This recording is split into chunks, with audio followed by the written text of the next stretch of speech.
বিসমিল্লাহির রহমানির রহিম। পরম করুণাময় দয়ালু দাতা আল্লাহর নামে শুরু করছি। নাহমাদুহু ওয়া নুসাল্লি আলা রাসূলিহিল কারীম। আমরা তারই প্রশংসা করছি ও তার সম্মানিত রসুলের উপর দরুদ পৌঁছাছি। পবিত্রতা ও আত্মশুদ্ধির উপর কিছু গুরুত্বপূর্ণ আলোচনা।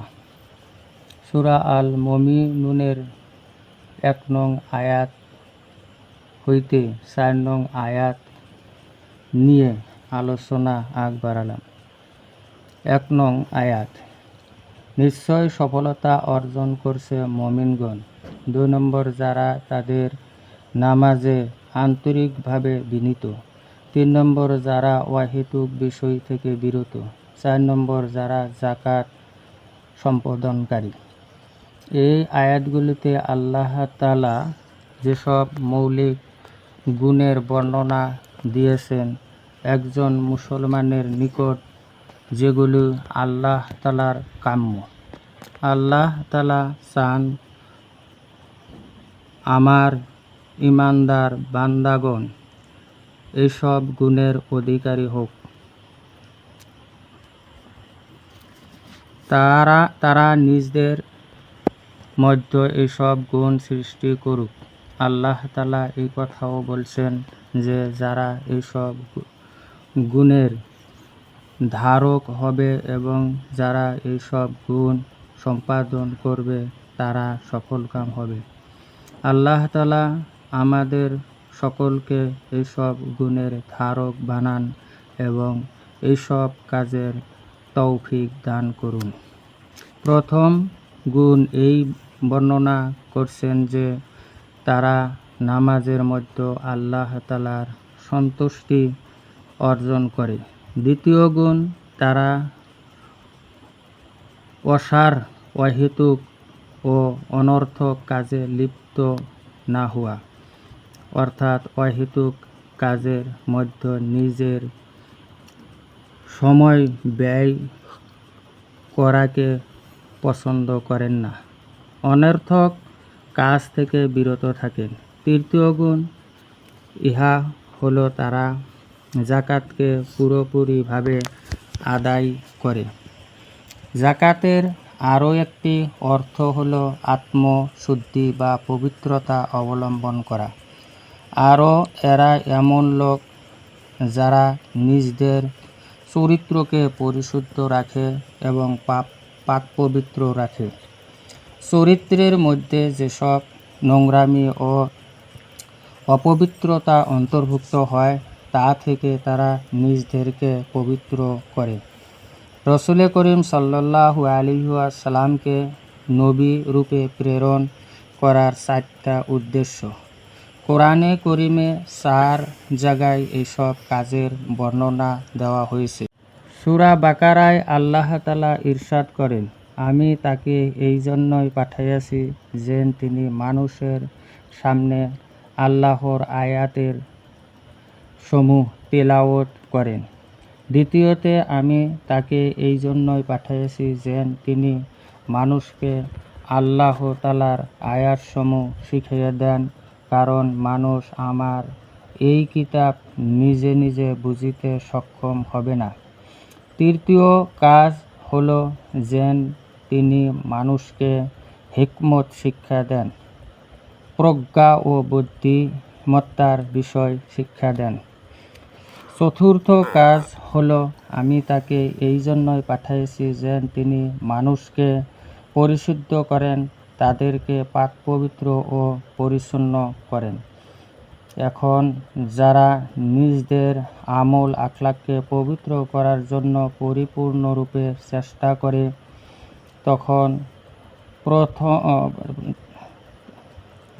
এখন প্রশ্ন হলো পবিত্র করার অর্থ কী? শরীর পাক করিতে হলে পানির দ্বারা নাপাকি ধুয়ে ফেলিতে হয়। কাপড় পাক করিতে হলে পানির দ্বারা নাপাকি ধুয়ে ফেলিতে হয়। কিন্তু আমল ও আখলাক পাক করার পদ্ধতি কী? এগুলি কি পানি দিয়ে ধুতে হবে নাকি গোসল দেওয়াইতে হবে? যতক্ষণ পর্যন্ত মানুষের মধ্যে জ্ঞান বুদ্ধি আছে, অনুভূতি আছে, ততক্ষণ পর্যন্ত অন্তরে ইচ্ছা না জাগলে কোনো কাজ করিতে পারবে না। সে কাজ ভালো হোক বা মন্দ হোক। এতে বোঝা গেল যে মানুষের সমস্ত কাজের মূল তার অন্তর বা মন। আল্লাহ তাআলা দিল নামক বিষমকর এক জিনিস সৃষ্টি করছেন। বাহ্যিক দৃষ্টিতে একে রক্তের একটি টুকরা মনে হয়, কিন্তু আল্লাহ তাআলা ওই রক্তের টুকরার সঙ্গে কিছু শুকনো শক্তি সংযোগ করে দিয়েছেন। সেসব শক্তি চোখে দেখা যায় না, কোনো ল্যাবরেটরিতেও এগুলির টেস্ট করা যায় না, কিন্তু এসব শক্তি আত্মার সঙ্গে সংযুক্ত আছে। আত্মার মধ্যে বিভিন্ন কামনা বাসনা সৃষ্টি হয়। এ কাজ করব, ও কাজ করব। অন্তরেই এইসব বাসনা সৃষ্টি হয়, অন্তরেই ইচ্ছা জাগ্রত হয়, অন্তরেই আবেগ উদ্দীপনা সৃষ্টি হয়, অন্তরেই ক্রোধ সৃষ্টি হয়, অন্তরেই চাহিদা সৃষ্টি হয়, অন্তরেই দুনিয়ার জন্য কামনা সৃষ্টি হয়, অন্তরেই বেদনা সৃষ্টি হয়, অন্তরেই দুশ্চিন্তা সৃষ্টি হয়, অন্তরেই আনন্দ সৃষ্টি হয়। এইসব কিছুই আত্মাকে কেন্দ্র করে অবর্তিত হয়। অন্তরে ভালো জাগ্রত হলে মানুষের দ্বারা ভালো কর্ম সম্পাদিত হয়, আর যদি মন্দ বাসনা জাগে তাহলে তার ইচ্ছাও মন্দ হয় এবং আমলও মন্দ হয়। এই জন্যে মানুষের যাবতীয় কল্যাণের ভিত্তি তার অন্তর এমন কামনা বাসনা জাগ্রত হওয়ার উপর, যা সদিচ্ছায় জন্ম দেয় এবং তার ফলে উত্তম আমল অস্তিত্ব লাভ করে। এমন কামনা বাসনা যেন অন্তরে সৃষ্টি না হয়, যার ফলে মানুষ ভুল পথে পতিত হয়। এমন ইচ্ছা জাগলেও তা যেন পরাভূত হয়, যাতে মানুষ ভুল পতিত হওয়া থেকে বেঁচে যায়। মানুষের সমস্ত কর্ম এই মূলনীতির অধীনেই অবধারিত হয়। এই কারণেই নবী করিম সাল্লাল্লাহু আলাইহি ওয়াসাল্লাম ইরশাদ করেন, ভালো করে শুনে নাও, নিঃসন্দেহে দেহের মধ্যে একটি মাংসপিণ্ড রয়েছে, তা ঠিক হলে পুরো দেহ ঠিক হয়ে যায়, আর তা খারাপ হলে পুরো দেহ খারাপ হয়ে যায়। খুব ভালো করে শোনো, সেই মাংসপিণ্ডই হলো আত্মা। এই জন্যই নবী করিম সাল্লাল্লাহু আলাইহি ওয়াসাল্লাম বলেন, আত্মা সবল ও শক্তিশালী হয়, তাহলে পুরো দেহ সুস্থ সবল ও শক্তিশালী হয়। আত্মা অসুস্থ হওয়ার চেয়ে মানুষের দেহের জন্য বড় কোনো বিপদ নেই। আমার ইচ্ছা পবিত্র হওয়ার উচিত। আল্লাহ তাআলা আত্মার মধ্যে শুকনো শক্তিসমূহ সৃষ্টি করছেন, যার প্রভাব কামনা বাসনা সৃষ্টি হয়।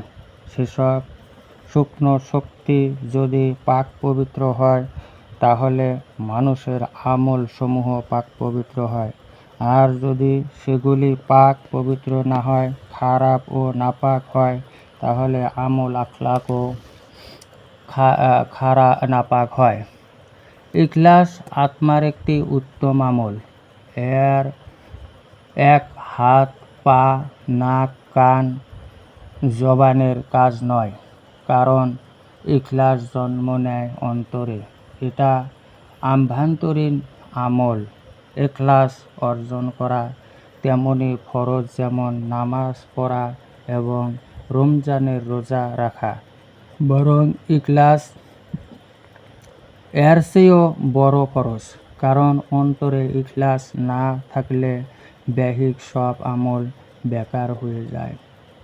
নামাজ যদি ইখলাস ছাড়া পড়ো তাহলে তা অর্থহীন হয়ে পড়বে। আত্মার সাথে সংযুক্ত কিছু আমল এমন আছে যেগুলো হারাম, যেমন অহংকার করা, নিজকে নিজে বড় মনে করা, এমন মনে করা যে আমার মতো আর কেউ নেই, আমার তুলনায় অন্য সবাই তুচ্ছ, তাদের কোনোই গুরুত্ব নেই, আমি সবচেয়ে বড়, এটা তাকাব্বুর। এটা অন্তরে সৃষ্টি হয়। অনেক সময় এই অহংকার খুবই প্রকাশ পায় না। মুখে তো বলে যে আমি খুবই তুচ্ছ, খুবই অধম, খুবই খারাপ, কিন্তু অন্তরে অহংকার ভরা থাকে, কারণ সে অন্যদের তুচ্ছ জ্ঞান করে। এই অহংকার আত্মার ব্যাধি, তা অধিক হারাম। অহংকার এত মারাত্মক যে শূকরের মাংস খাওয়ার চেয়েও তা হারাম, মদ পান করার চেয়েও অধিক হারাম। কারণ অহংকারী প্রকৃতপক্ষে আল্লাহ তাআলার সঙ্গে যুদ্ধকারী। কারণ বরত্ব শুধু আল্লাহ তাআলার জন্যই অবধারিত। যে ব্যক্তি বলে যে আমি বড়, সে মূলত আল্লাহ তাআলার সঙ্গে প্রতারণা করে। মোট কথা, অহংকার অনেক বড় বিপদ ও হারাম। খুদা হাফিজ।